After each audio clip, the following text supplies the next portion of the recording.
Bonjour à tous, moi c'est coach Meillan Coutoin-Pierre, entraîneur formateur, entraîneur professionnel, éducateur sportif. Je suis cette année engagé avec l'équipe du Racing Club de Koumassi, qui est un championnat de Ligue 3, qui est un championnat amateur ivoirien, mais néanmoins qui est un très bon niveau. Pour mon parcours, j'ai quand même fait pas mal de bonnes choses. Voilà, j'ai fini de jouer on va dire en 2008.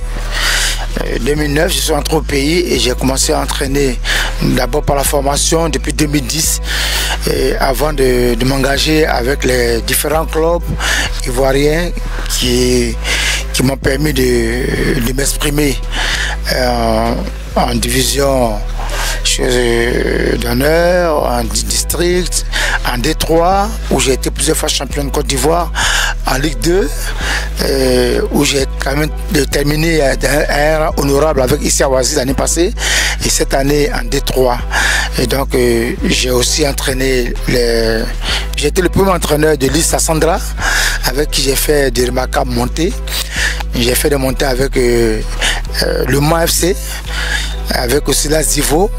Voilà, bon, j'ai quand même un bon parcours quand même, là il faut le dire, mais c'est surtout l'amour de la chose qui m'a amené dans ce métier. L'entraîneur aujourd'hui a pour rôle d'organiser, d'entraîner et de permettre à l'équipe qu'elle dirige de gagner des matchs. Voilà, donc le rôle d'entraîneur aujourd'hui, c'est un peu comme un paternel autour des enfants, avec un objectif clair qui lui a été assigné par le club. Et donc aujourd'hui, l'entraîneur dans sa totalité est un meneur d'hommes, et c'est celui qui organise tout, et c'est celui-là aussi qui doit assumer quand il y a des défaites et donner les résultats au président et aux joueurs. Quand c'est mauvais, c'est lui, quand c'est bon, c'est pour les autres. Donc il va falloir qu'il assume, parce qu'il est là pour ça. Il a véritablement progressé, il y a une grande différence, parce que comme vous voyez même déjà au niveau même du nombre de personnes qu'on était peut-être en 2010 et peut-être en 1980, c'est plus le même nombre de personnes. La Côte d'Ivoire a évolué, a bien évolué. C'est pour dire que dans ce contexte où nous sommes là, il y a eu beaucoup de progression. Et surtout avec les recherches faites par les membres de la CAF et de la FIFA, le rôle de l'entraîneur a beaucoup progressé. Avant, en notre temps, on avait tendance à avoir notre coach qui était assis sur la chaise, il nous faisait courir, on faisait des kilomètres autour du terrain et tout ça. Mais aujourd'hui, ça a changé. Aujourd'hui, il y a une programmation qui est faite de telle enseigne que le joueur sait ce qu'il a à faire depuis la première heure jusqu'à la dernière minute. Et donc, il y a eu une nette progression. Je peux dire même nettement mieux qu'avant. Ça, c'est une question qui est excessivement importante et que j'aime. Vous savez, la gestion humaine est très complexe. On reçoit aujourd'hui des enfants qui viennent de différentes familles, qui viennent de différentes éducations, qui aspirent différemment à atteindre un objectif. Et donc, à ces différents enfants, il faut pouvoir les mettre ensemble, pouvoir les faire comprendre qu'il y a un objectif immédiat à atteindre. Et ça, c'est pas facile. Mais pour ces enfants-là aussi, il faut pouvoir leur donner le module de travail qui peut les amener à être bons. Et pour ce faire, le coach a pour mission de les éduquer, les encourager et à leur donner véritablement le module qu'il faut. Mais ce qui est important aussi, c'est quand chacun vient de la maison avec ses problèmes et tout ça, l'entraîneur que nous sommes, nous devons automatiquement sentir si l'enfant a un souci ou pas, de par son travail, et échanger avec lui pour le ramener. Voilà, ça peut être à l'entraînement, ça peut être lors d'un match, ça peut être même lors d'un match amical. Il faut avoir ce visuel-là, il faut avoir ce don, ce visuel-là, de savoir que l'enfant actuellement a un souci. Donc le rôle du coach, c'est de ramener l'enfant en lui posant des questions, de savoir ce qui ne va pas. C'est instant parce que si tu ne maîtrises pas ton élément, tu ne sais pas quel type de joueur il est, quand l'enfant a un souci, tu ne sauras pas à quel moment il faut l'aider. Voilà. Donc l'aspect psychologique est très important, ce qui est différent dans les années passées. Voilà. Donc ces moments-là, c'est important de... C'est par rapport à ça même que souvent on a de très bons athlètes, parce qu'il y a une certaine complicité entre le coach et le joueur qui souvent n'a rien à voir avec l'extra sportif. Ça n'a rien à voir. Donc le coach joue le rôle du père, du grand frère, du conseiller, de l'orientateur, et en même temps l'enfant se sent protégé, l'enfant se sent encouragé et l'enfant se sent à l'aise dans ce qu'il est en train d'entreprendre. Elle est très délicate. Je crois bien que dans un premier temps, c'est de l'attitude du coach. C'est un peu comme dans une entreprise. Quand le chef du personnel veut qu'on le respecte, il met les ingrédients qu'il faut pour se faire respecter. Et moi, c'est comme ça. Il y a l'attitude, il y a la communication, il y a même sa façon de s'habiller. Voilà, qui permet à l'enfant de savoir qu'il n'a pas affaire à n'importe qui, il n'a pas affaire à un arriviste, il n'a pas affaire à un nécessiteux. Voilà.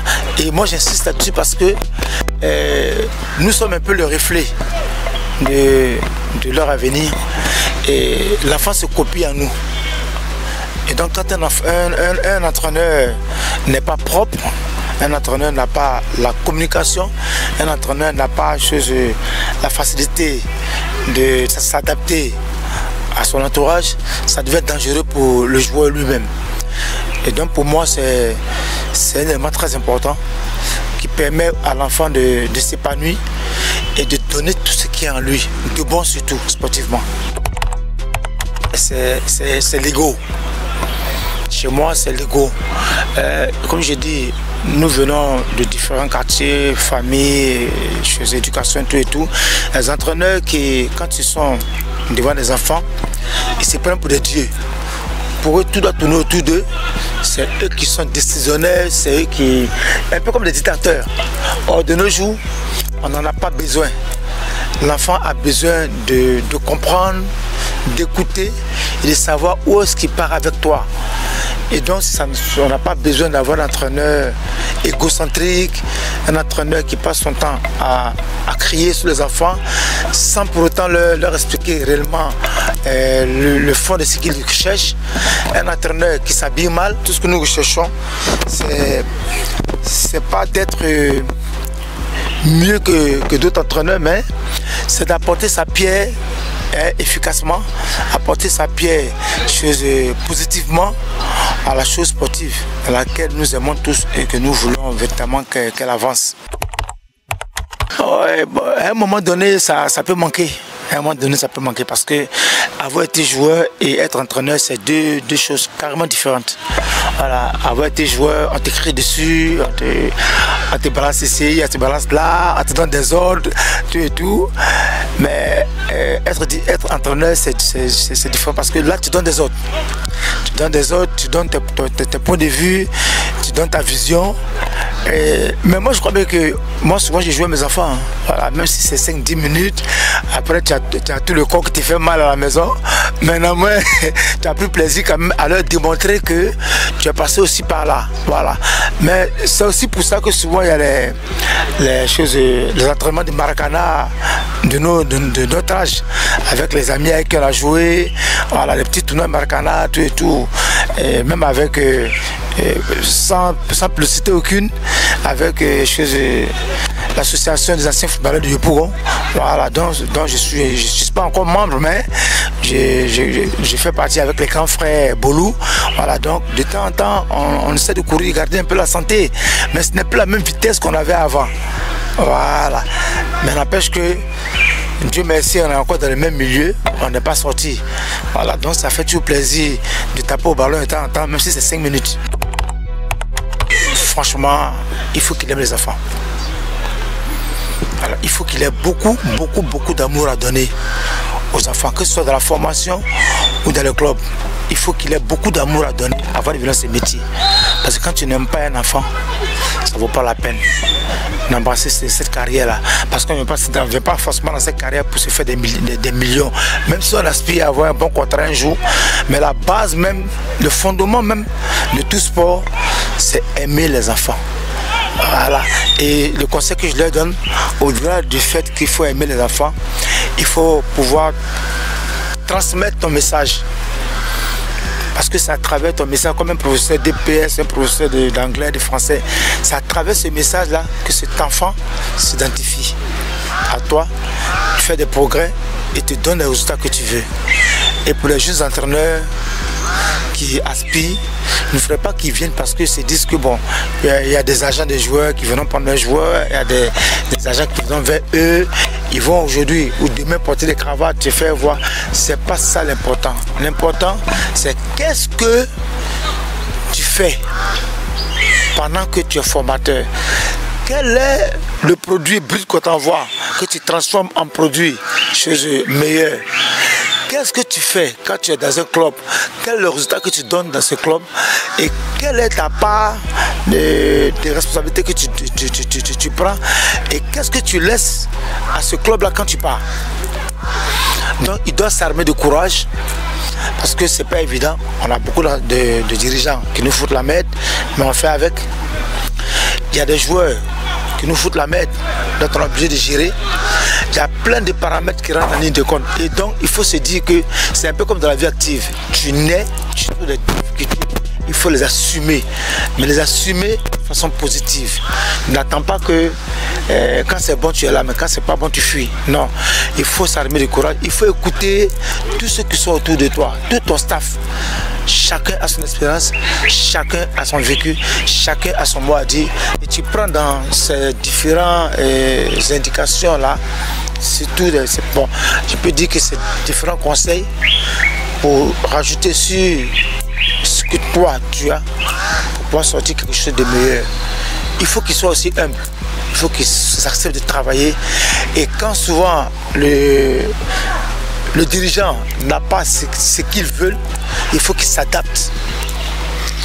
Et quand le dirigeant ne leur donne pas ce qu'il veut, il faut qu'il ne fasse pas sentir aux enfants qu'il y a un souci.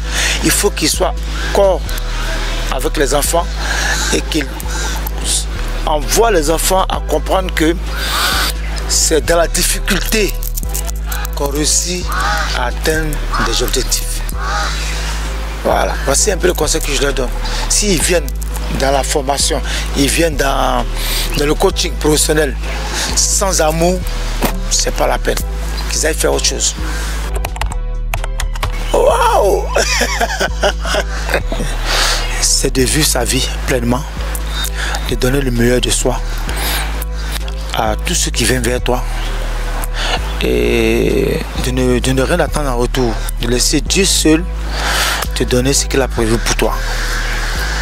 Voilà, c'est ce que je peux avancer comme citation.